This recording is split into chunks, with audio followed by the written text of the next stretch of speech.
Avogadro's law, also known as Avogadro's hypothesis,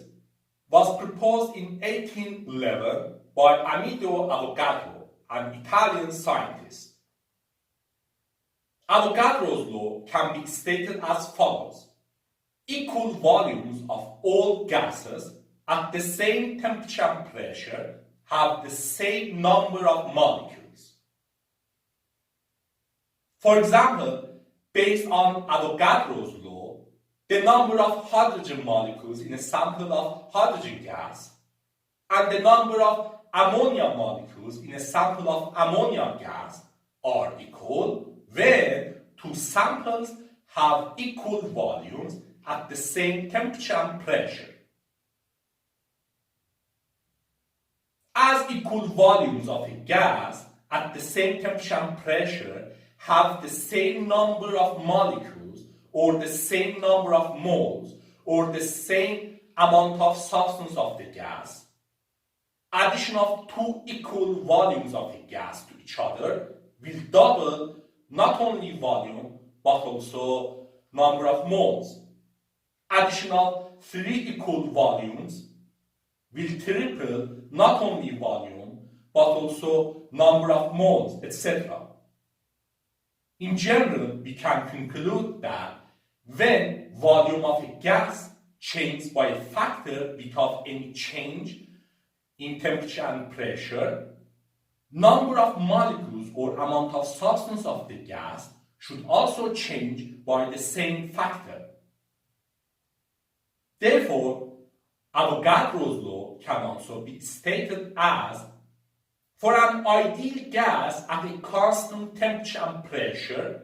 the volume occupied by the gas is directly proportional to amount of substance of the gas.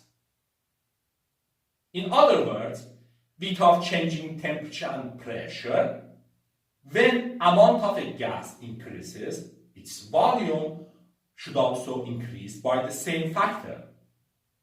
Or greater numbers of molecules or greater amounts of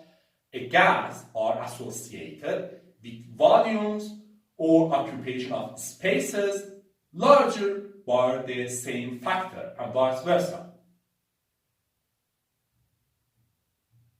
Avogadro's law can be expressed mathematically by expressions such as V is directly proportional to N, V equals a constant K times N, V over N equals a constant K, where V, N, and K here are respectively volume, amount of substance, and the proportionality constant, with the value of K depending on temperature and pressure of the gas, beside units chosen for expression of volume and amount of substance. Also, we can consider equations such as V1 over N1 equals V2 over N2, or Vi over Ni equals Vf over Nf, where subscripts 1, 2, I, and F respectively remark sample 1, sample 2, initial state, and final state, and in general, subscripts can be chosen arbitrarily. All based on the direct proportionality between volume and amount of gases at the same temperature and pressure, such equations can be used to find relationships between volumes and amounts of different samples of the same gas or different gases at the same temperature and pressure, to find volume change of a gas as a result of production, consumption, addition, or removal, to have volume as a measure of number of molecules in reactions in the gas phase, etc. Also, as volume divided by amount of substance is equal to molar volume, Avogadro's law and equations such as V1 over N1 equals V2 over N2 show us that different gases at the same temperature and pressure have equal molar volumes, where this equality can be very useful, especially in stoichiometry and related calculations. For example, molar volume of different gases at the standard temperature and pressure, or STP, 0 degrees Celsius and 1 bar is calculated to be about 22.7 liter per mole,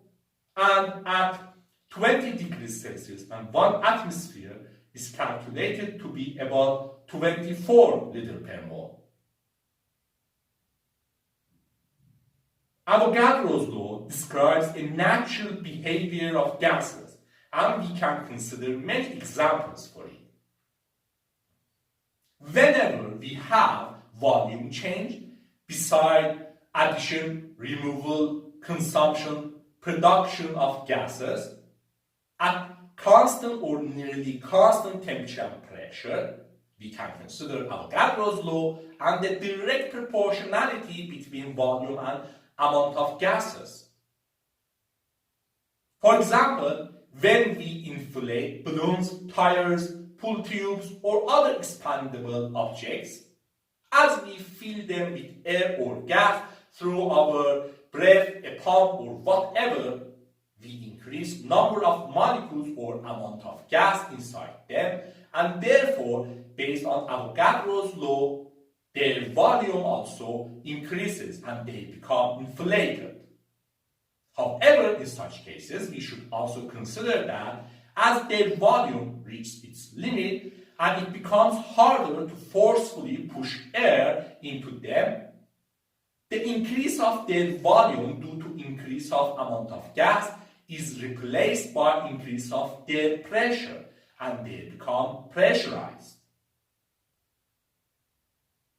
As another example, we can consider the direct proportionality between volume of a gas container and amount of gas stored inside it in a specific temperature and pressure. For instance, a gas container with a volume 5 times bigger can store 5 times more amount of gas at a specific temperature and pressure. Or when amount of gas to be stored at a specific temperature and pressure gets 7 times larger, we should design or consider a gas container with a volume 7 times larger.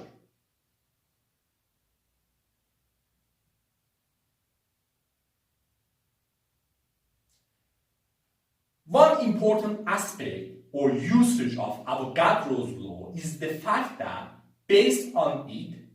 the ratio between masses of samples of different gases can be related to the ratio between masses of their molecules, or the ratio between their molecular weights. Based on Avogadro's law, equal volumes of different gases at the same temperature and pressure have the same number of molecules. And as the mass of a sample of a gas is the number of its molecules times the mass of each molecule, we can conclude that the ratio between masses of samples of different gases with equal volumes at the same temperature and pressure is equal to the ratio between masses of their molecules, or the ratio between their molecular weights. Also, as volumes are equal here, the ratio between masses of gas samples will be equal to the ratio between their densities,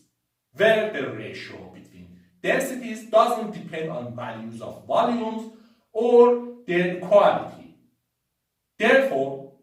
the ratio between densities of different gases at the same temperature and pressure is equal to the ratio between masses of their molecules, or the ratio between their molecular weights. For example, in the case of 2 samples of oxygen and hydrogen gases with equal volumes at the same temperature and pressure, the mass of the sample of oxygen gas will be about 16 times greater than the mass of the sample of hydrogen gas, as oxygen molecules are about 16 times greater or heavier than hydrogen molecules. Also, the density of oxygen gas will be about 16 times greater than the density of hydrogen gas at the same temperature and pressure. Such equalities between ratios of masses, densities, and molecular weights can be used to obtain unknown molecular weights from known ones, where obtained molecular weights can be used to calculate unknown chemical formulae. Indeed, this has been useful and important in history of chemistry and still can be considered as a common low-cost laboratory method in determination of molecular weights and chemical formulae of unknown compounds.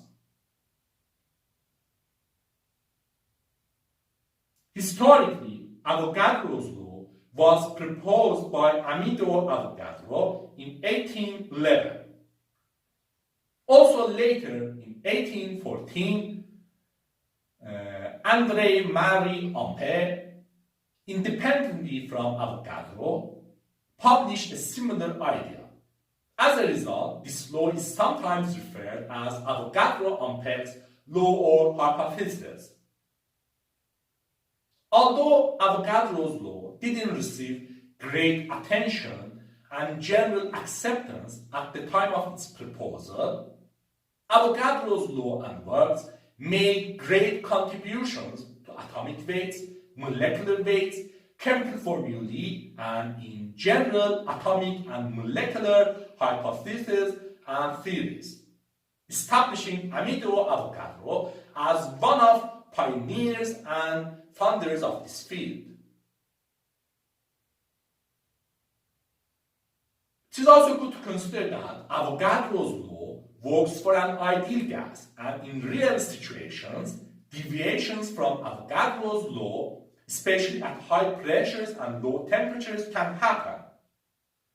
Yet at common conditions, Avogadro's law and results to a good approximation are correct and useful. Anyway, here we can see that we have a natural behavior of gases, a direct proportionality between their volume and amount of substance, which can be described as a physical law, Avogadro's law, which can be expressed mathematically, and which can be observed or utilized in our daily life. This is interesting, isn't it?